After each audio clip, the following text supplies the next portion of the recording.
start complimenting, oh, your butt was really talking to me, so I had to come get your number. Or And yeah, I can kind of see why guys don't approach you.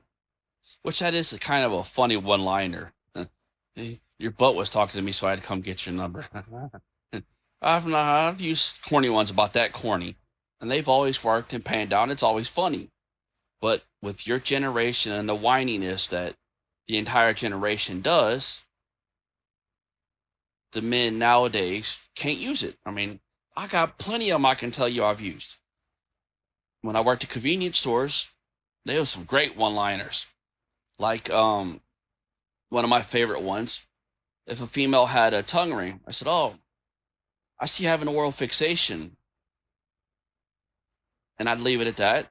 And they would say whatever they would say, or they would ignore it. So that would be another one.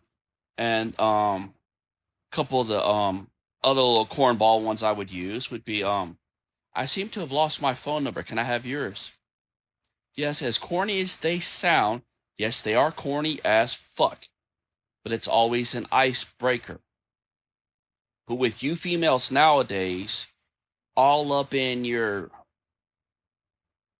I can't really say feelings, all up in your medication undialed when you shouldn't be on medication because you had bad parents, you don't know how to deal with conversation because people today are socially awkward because you guys were raised up on medication and most raised by single females and social media. So you don't know how to react to people.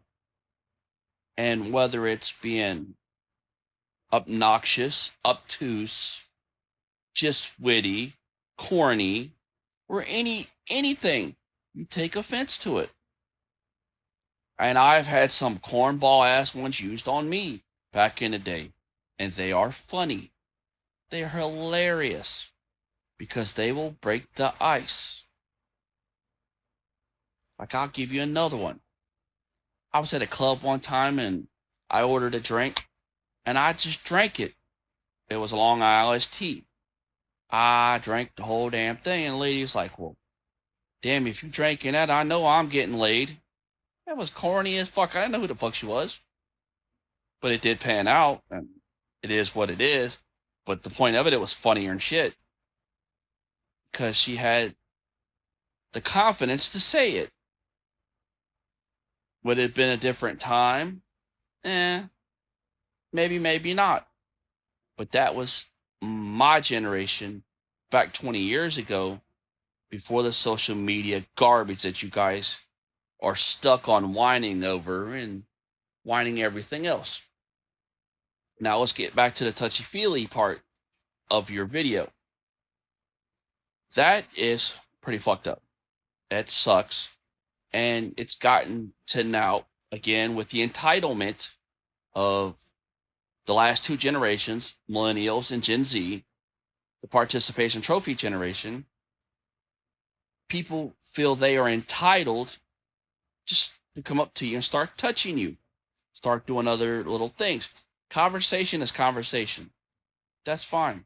You can say whatever you want to me till you put your hands on me. And then you're going to regret doing it. I don't care what it is. Male, female. Look, nowadays, you touch somebody, they try to lock you up. Even if you bump into them, they try to put you in jail. So my rule is 3 foot. Stand the fuck back. Get any closer, you got problems. So I understand that. And I understand why it's that way now. Back then, it wasn't like that. You didn't have a lot of guys all touchy-feely.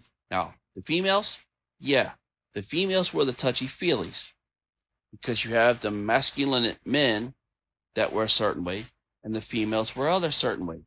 The guys had the cornball pickup lines is what it really is. The women had the conversation and other cues, the twirling the hair, kind of soft touch on the hand, or just the kind of playful bump or whatever other cues that we knew, okay, this is going to go this direction, or it's going to go that direction, or it ain't going to go nowhere. But you guys are so socially awkward that you can't read each other. that you got to have an app on your phone to go meet somebody randomly out somewhere. And we just went out and met people. So until you guys change your mindset, you're going to have that problem.